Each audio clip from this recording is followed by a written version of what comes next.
الحمد للہ رب العالمین والصلاة والسلام علی رسولہ محمد وعلی آلہ واصحابہ اجمعین، اما بعد۔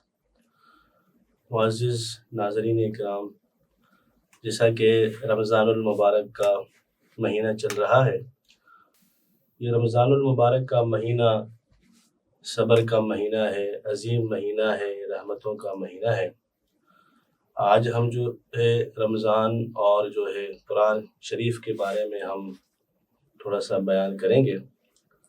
معزز ناظرین اکرام، جیسے کہ اللہ نے فرمایا کہ شہر رمضان الذی انزل فیہ القرآن ھدی للناس وبینات من الھدی والفرقان، کہ رمضان کا مہینہ وہ مہینہ ہے جس کے اندر جو ہے قرآن اتارا گیا اور اس کے اندر لوگوں کے لیے ہدایت کا ذریعہ ہے۔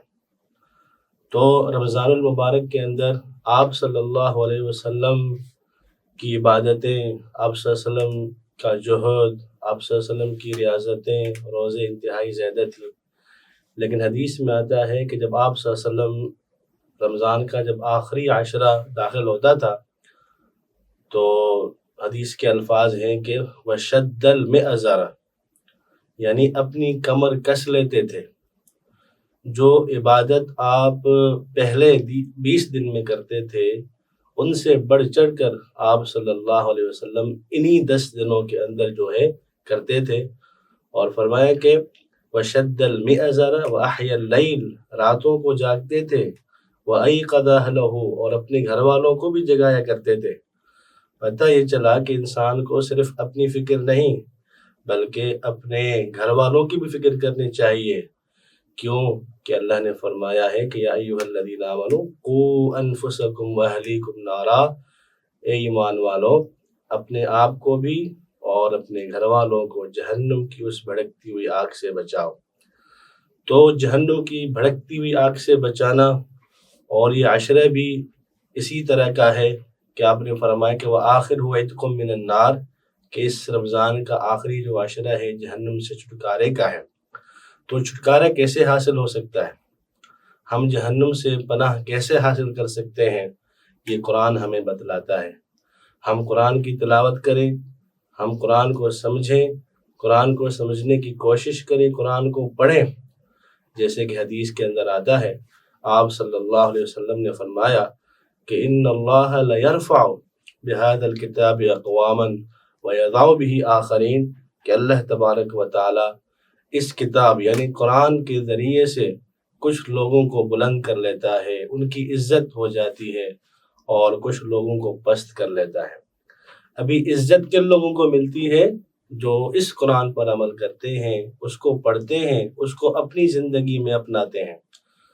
اور جو لوگ اس پر عمل نہیں کرتے تو وَيَضَعُ بِهِ آخَرِينَ، دوسروں کو اللہ تبارک و تعالیٰ پست کرتے ہیں۔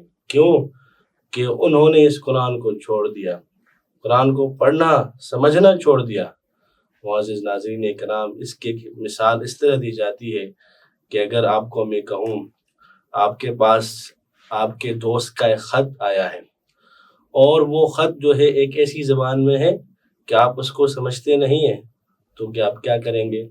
آپ اپنے کسی ایسی دوست کے پاس جائیں گے کہ وہ اس زبان کو جانتا ہو، تو آپ کا وہ دوست اس خط کو جو ہے پڑھ کر آپ کو سمجھائے گا، پڑھ کر آپ کو بتائے گا، پھر آپ خوش ہو جائیں گے۔ تو یہ قرآن ہمارے لیے اللہ کا خط ہے، اور ہم کہتے ہیں کہ ہمیں عربی نہیں آتی۔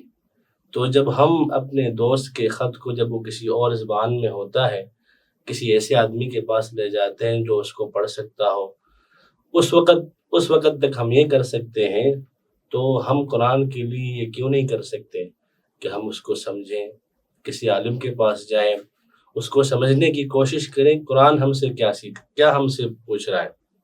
اس وجہ سے معزز ناظرین اکرام، یہ رمضان المبارک کا آخری جو عشرہ ہے، یہ ہمیں یہ سبق دلاتا ہے کہ ہم قرآن کو سمجھیں، قرآن کو پڑھیں۔ یہ رمضان المبارک کا آخری عشرہ تا راتیں 23 کی رات، 25 کی، 27 کی، 29 کی جو راتیں آ رہی ہیں، ہم جو ہیں کوشش کریں اللہ تبارک و تعالیٰ کے سامنے گڑ گڑائیں، نفل نماز پڑھیں، تہجد کی نماز پڑھیں، ہم قرآن کو سمجھنے کی کوشش کریں، اس وجہ سے کہ یہ قرآن جو ہے حدیث کے اندر آتا ہے کہ یہ قرآن بھی روزے دار کے لیے سفارش کرے گا، اور یہ جو ہے روزہ بھی سفارشی بن کر آئے گا۔ حدیث کے اندر آتا ہے کہ القرآن والصوم یشفعان للعبد یوم القیامہ او کما قال النبی صلی اللہ علیہ وسلم۔ آپ نے فرمایا کہ یہ قرآن اور روزہ قیامت کے دن بندے کے لیے سفارشی بن کر آئیں گے۔ قرآن کہے گا کہ یا اللہ، میں نے جو ہے اس بندے کو جو ہے دن کو اور رات کو، دن کو میں نے اس کو کھانے سے روکا، رات کو اس کو میں نے سونے سے روکا، یہ مجھے پڑھتا رہا، اے اللہ آج اس کے حق میں آج جو ہے میری بخشش، اس کے حق میں میری بخشش فرما، آج میری سفارش اس کے حق میں قبول فرما۔ تو اللہ تبارک و تعالیٰ اس کی سفارش قبول کریں گے۔ اور پھر روزہ آئے گا، روزہ کہے گا کہ یا اللہ، میں نے اس بندے کو پورا دن کھانے اور پینے سے روکا اور نفسانی خواہشات سے روکا، اور جو ہے اپنی دل کی باتیں نہ ماننا، اس کی دلوں کو باتوں سے ماننے سے روکا، آج جو ہے اس کے حق میں سفارش فرما۔ تو اللہ تبارک و تعالیٰ اس کی سفارش قبول کر لیں گے اور اس کو جنت میں داخل کر دیں گے۔ اس لیے میں معزز ناظرین اکرام، اللہ تبارک و تعالیٰ سے دعا ہے کہ اللہ تبارک و تعالیٰ ہمیں اس ماہ مقدس میں قرآن شریف پڑھنے اور اس کو سمجھنے اور اس پر عمل کرنے کی توفیق عطا فرمائے۔ وآخر دعوانا الحمدللہ رب العالمین۔